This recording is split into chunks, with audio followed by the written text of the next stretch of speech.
Hello and welcome to another episode of Metal Effort. My name's Nehemiah, and today we're going to be looking at this piece of metal, not steel, the Sandrin TCK 416. The TCK is Tungsten Carbite knife, I guess. This is a knife, even if it's not made out of steel on the blade. This is on loan from Nick Shabazz. This is actually a prototype that he got as a stealth review, and he actually showed it to me while it was in stealth review, which was cool. First impression of the knife was pretty low, but I didn't understand what's going on, and since then I think we can get a better picture of what this knife is trying to do. Let's do some size comparisons. We've got our standard Spyderco PM2, our Para 3 for size comparison's sake. It is a actually pretty long blade as far as cutting edge goes. We'll do a quick measurement here to get that. It is 3.25, it looks like, in cutting edge. A little bit more than that to the shoulder. What else do I have to compare it to? Just whatever's on my table here. I got a Spyderco Drunken. I've got our Shaman, big old beefy knife. It's kind of weird that this has more cutting edge than the Shaman, which is just kind of funny. All right, let's do a weigh-in real quick. We're looking at 2.2-ish. We'll round up ounces for this little guy, which is very small. All right, let's get into our dent. The decent, the excellent, the nitpicks, and the terrible of this piece of alloy metal. Metal is still fine. It's a metal, I think. In the decent, first thing I want to talk about is that lightweight. 2.2 ounces is incredibly lightweight considering the length of the blade. This should be a weight champion in your pocket. Second thing is just how thin it is in your pocket. The entire knife is extremely thin. We'll do a measurement just for funsies. So not counting the clip, we're looking at 0.2 inches or less. I think at the very thickest, it's still thinner than 0.2. We'll go ahead and measure it with the thickest part of the clip, which is more in the 0.4 inch range. I think that's on purpose. We'll talk about that in a little bit, exactly why that clip is so comically thick. Very, very thin and light in your pocket for sure. So that... There's not very many positive things to talk about this knife in just like general knife niceties, but weight, thinness in your pocket, it's very, very lightweight, EDCable for sure. Next decent thing I like is it doesn't look particularly scary. It's not much in the stabbing category. It looks a little bit bizarre. I think to most knifels, non-knife people, it wouldn't look even like a very expensive knife. Maybe just like a run-of-the-mill gas station knife at first glance. Just the general design aesthetic isn't one that really exudes quality or intention or the aesthetic eye at all in this design. Not looking scary is good. I mean, there's no fear of whipping this out in the lunchroom and cutting up an apple or something. Nobody's gonna run away or look at you weird or call the cops or whatever. This is totally safe in that regard. Last decent thing I'd like to talk about is just how unique this knife is. We're gonna talk more about why, but this is definitely a one-of-a-kind knife. I mean, Sandrin does make other knives that are considered different models but have the exact same blade. But outside of this company, this is extremely unique what they're doing. Both the look of it and, kind of in the metallurgy department of what's going on with the blade, this is definitely the only knife company that's doing something like this, to my knowledge, or at least doing it well enough to be a production knife. And so we have to tip our hat to that innovation, that design, that uniqueness that this knife is bringing to the table. All right, in the excellent, I actually have 3 excellent things to talk about. First thing is just what makes this knife, even a thing. And that has to do with this tungsten carbide blade that they've got. This is, the namesake, the TCK 416. I don't know what the 416 is about, but it's all about this blade. So instead of your traditional steel, this is some combination of mostly tungsten with some other things to kind of stabilize it, which tungsten, if you didn't know, it's extremely hard. You can get the HRC like above 70. I think the HRC on this particular blade, that the composition of this is 71 HRC, which is bananas. I mean, it scales like super linearly. When the HRC goes up, the hardness goes up like more than just a 1-to-1 ratio. The difference between, like a 60 HRC and a 62 is actually enormous.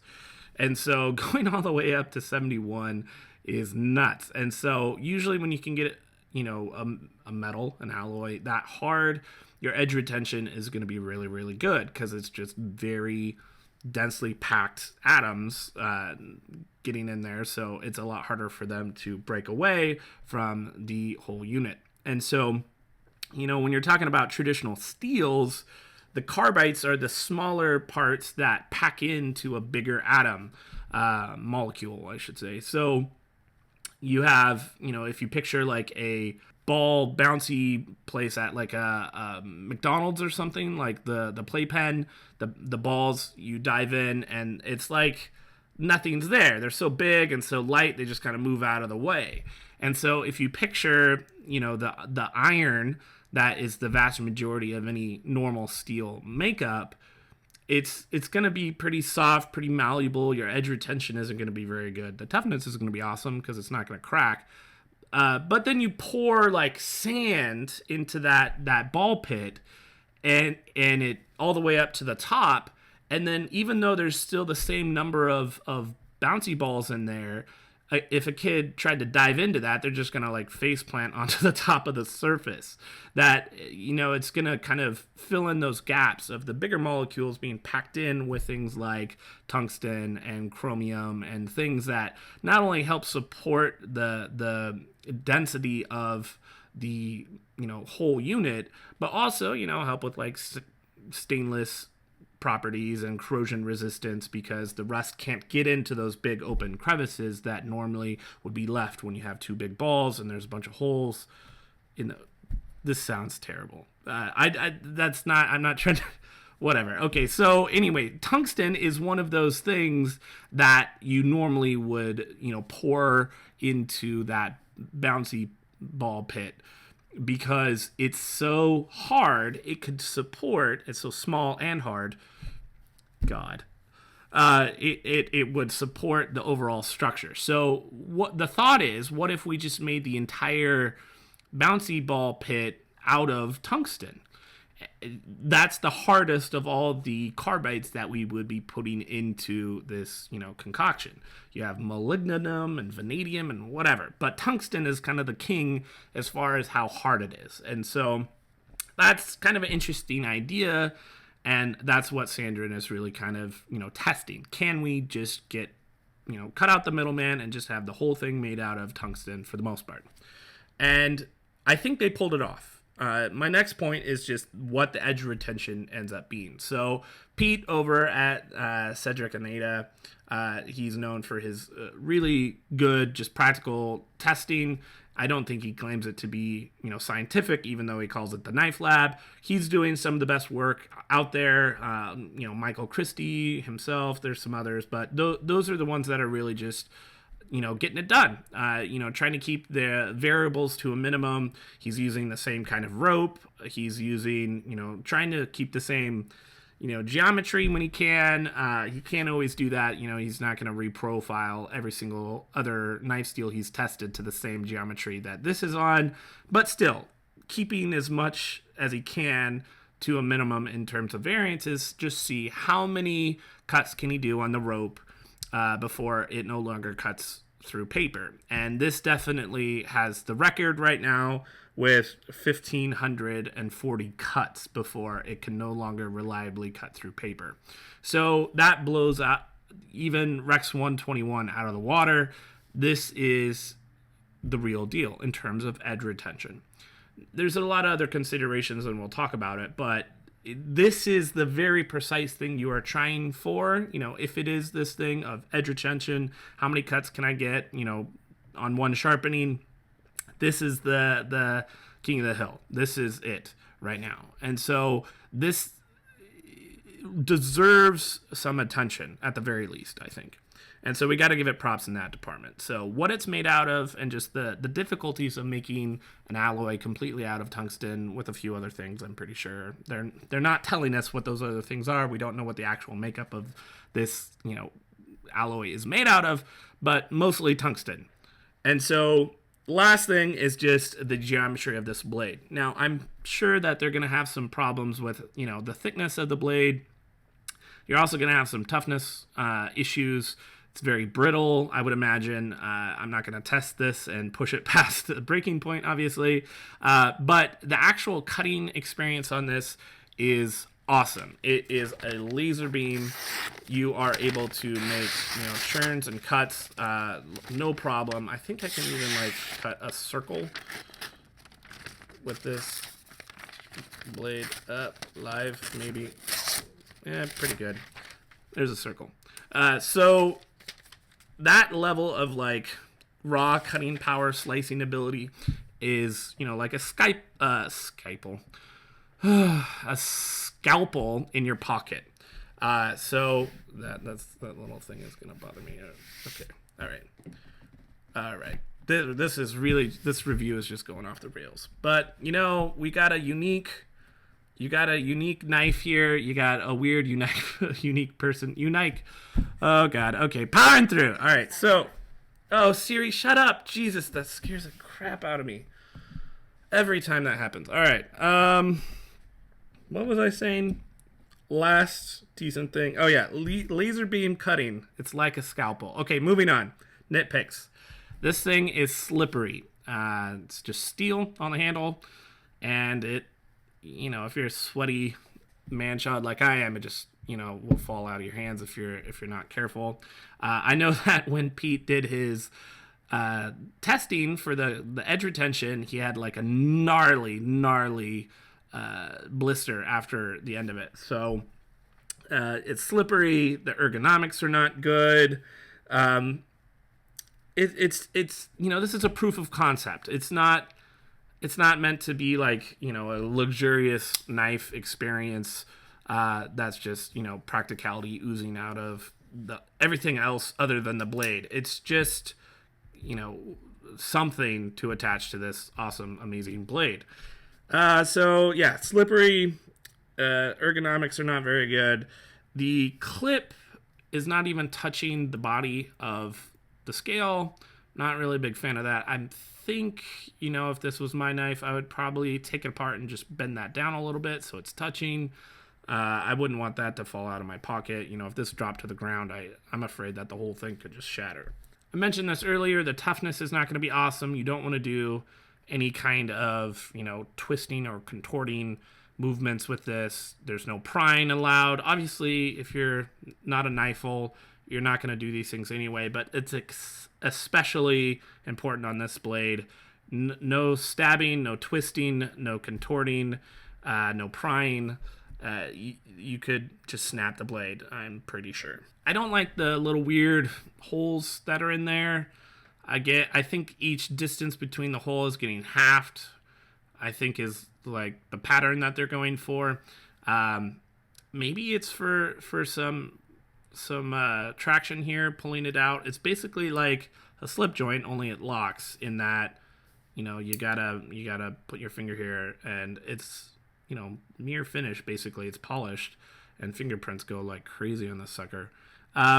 But I think there's got to be, I think I would be all right with just nothing on there instead of the holes. It just gunk gets stuck in there when you are cutting through food, which it's so good at. Now let's move on to the terrible. The terrible is our OCD, our open, our close, and our disengage in the wrong order.